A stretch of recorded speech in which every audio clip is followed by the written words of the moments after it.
Boa tarde, pessoal. Então, dando sequência às palestras que eu irei proferir, vou começar agora a falar sobre bioética especificamente, uh, e mais especificamente ainda a bioética médica ou ética biomédica, porque a bioética tem várias bioéticas, mas a bioética que eu me centrei no meu mestrado foi a ética biomédica ou bioética médica.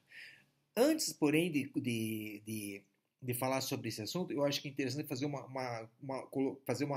uma localização histórica do conceito de ética e bioética para depois especificamente entrar no tema. Então, essa primeira palestra eu vou falar basicamente sobre a história da ética, depois eu entraria com a história da bioética, conceito de bioética, e aí sim começarei a falar tanto sobre ética quanto bioética nas suas mais diversas escolas. Ok, gente? Eu acho que isso aí é fundamental para que nós possamos entender bem o tema. Tá? Quando na formação profissional do médico, certo? Tem-se a preocupação de passar, principalmente, de treinar conceitos científicos e habilidades técnico-científicas, tá? Todo o conhecimento que o médico tem ou adquire sobre ética resume-se geralmente em conversas fugazes, em contatos de conceitos advindos da ética e bioética deontológica ou jurídica, através de comentários em corredor de hospital ou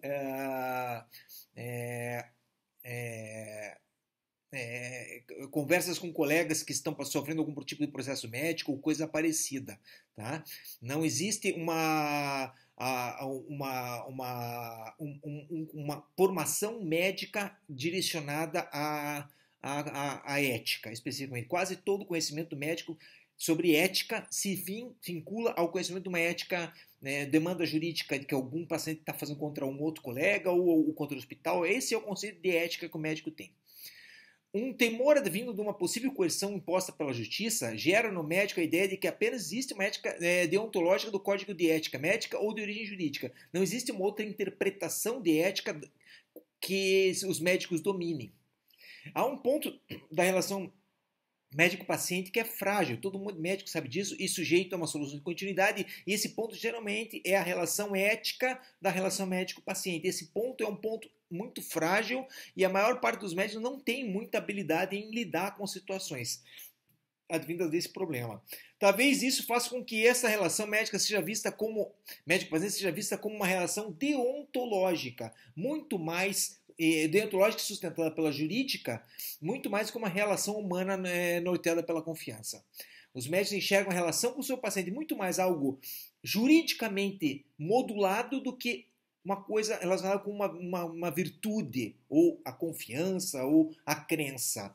Devido a esse problema é que se faz imperativo aventar a hipótese de que uma ética, ou bioética, puramente deontológica, como nós estamos treinados a falar, ou seja, modulada pelas regras, normatizada pelo Código de Ética, sustentada pela ética jurídica, não seja capaz de se sustentar a ética profissional de forma satisfatória e espontânea de uma maneira isolada.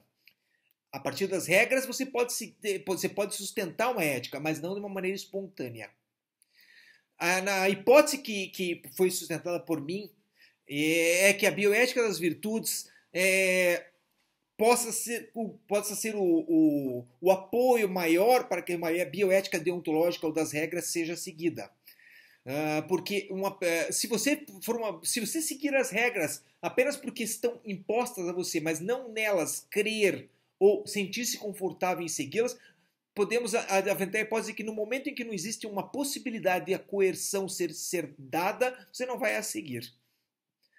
A medicina e todas as profissões que estão ligadas na saúde têm como telos, uma palavra grega que significa fim último ou o objetivo final, a procura de fazer o bem. Os médicos estão sempre procurando fazer o bem, por mais que a sociedade possa enxergar de outras maneiras, algumas pessoas mesmo as pessoas que criticam a classe médica, acreditam que o bem médico é o bem final maior. E esse bem é sustentado desde a época do juramento de Hipócrates, que já se dizia que a procura pelo bem é o fim maior da profissão médica. E o juramento de Hipócrates é aquele que nós falamos no final da formação, no dia da colação, da formatura. Tá? E a melhor via para se alcançar esse bem e que culminará em outro termo filosófico interessante, eudaimonia, ou uma felicidade como fim último. É uma palavra, eudaimonia é uma palavra também grega que tem você pode transladar para português como felicidade, mas como fim último, a busca da felicidade. Então, a melhor maneira de se alcançar essa felicidade ou essa eudaimonia nessa relação será, com certeza, pelo cultivo das virtudes e não pela regra pura, pela deontologia pura. Possuir virtudes é um requisito para todos os seres humanos que compõem e estão diretamente relacionados à relação médico-paciente. Nós temos que lembrar que Hipócrates, quando Hipócrates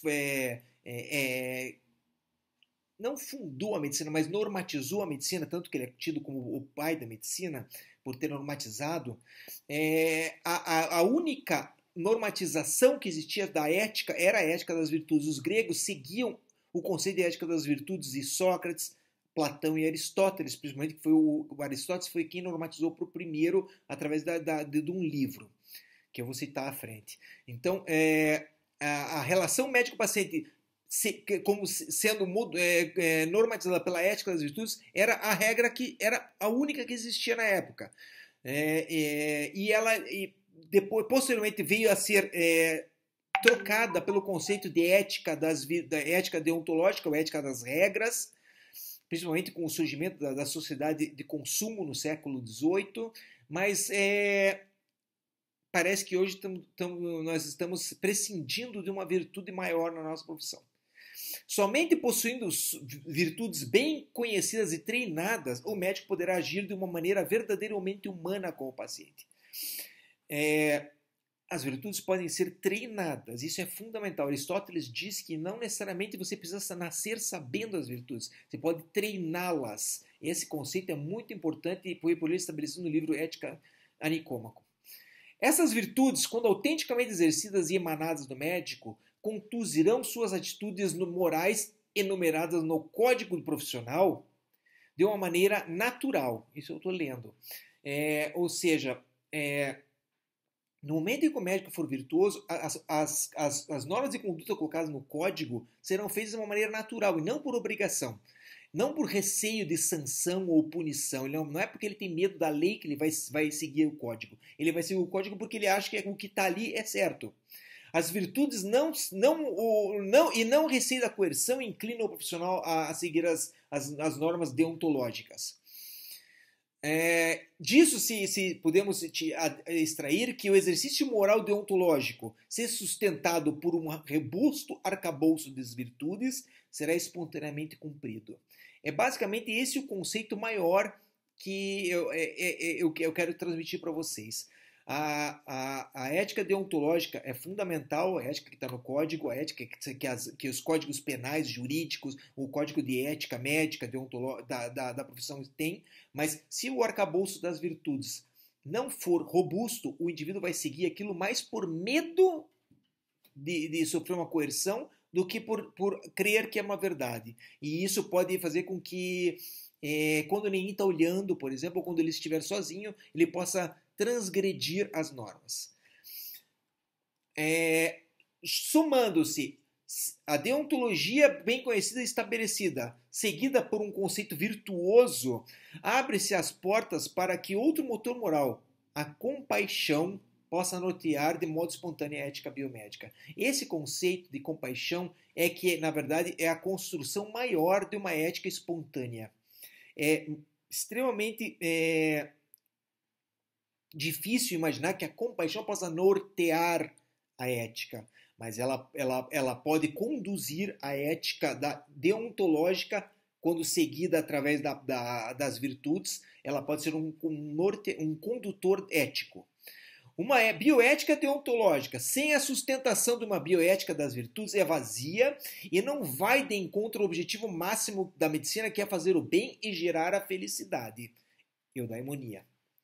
E em se conseguindo uma bioética deontológica sustentada pela bioética das virtudes, emergirá como ápice dessa confluência de normatizações bioéticas a bioética da compaixão, que será o coroamento maior da nova atitude bioética. De uma nova atitude bioética. Eu li isso aqui porque eu extraí isso do meu trabalho também, que eu estou escrevendo, Mas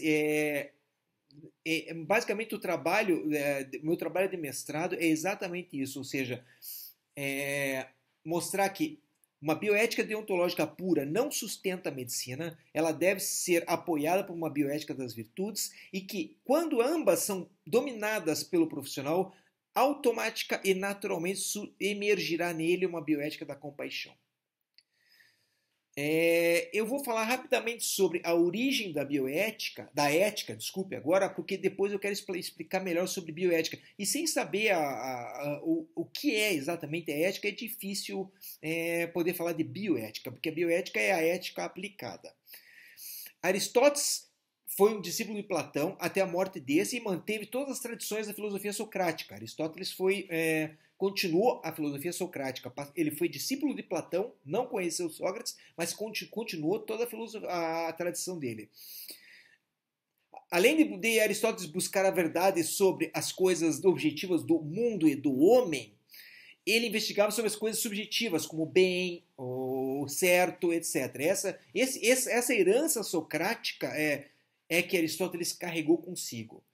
Com Sócrates, esse seu livro Ética com Aristóteles e seu livro Ética Nicômaco, literalmente se inicia o capítulo da filosofia chamado Ética, e que através daí derivar-se-á a nossa bioética, e especificamente a bioética médica. Quando nos propomos a estudar ética e identificando uma infinidade de filósofos que a esta se dedicaram e sustentam inúmeras argumentações diferentes, percebe-se que precisamos usar alguma sistematização para a ética. A maioria dos eticistas divide didaticamente as escolas de ética em duas grandes famílias.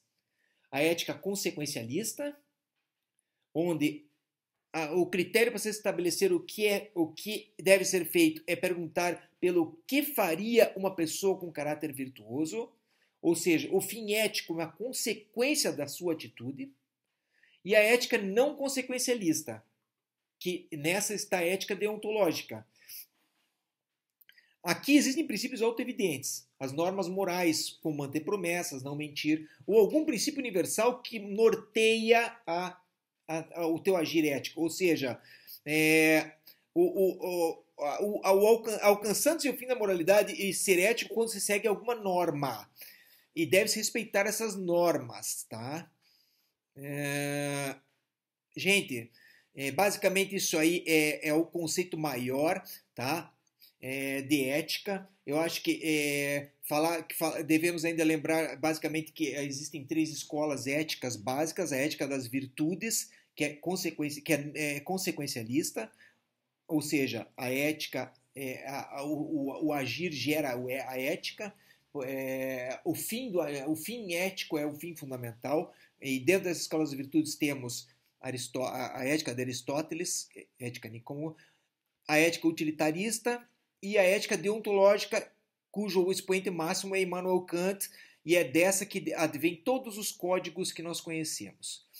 No vídeo que vem, eu vou falar sobre o surgimento e estruturação da bioética. De uma maneira bastante resumida também, vou tentar ser mais resumido. Esse vídeo foi um pouquinho mais longo, porque falar sobre o surgimento da ética é um capítulo bastante extenso. Eu fiz o mais apertado possível e no próximo vou tentar ser mais objetivo ainda do que nesse. Muito obrigado. O que você achou, Bola? Vou falar assim, se inscreve no canal. Não é palestra, Bola. Palestra não é bonita.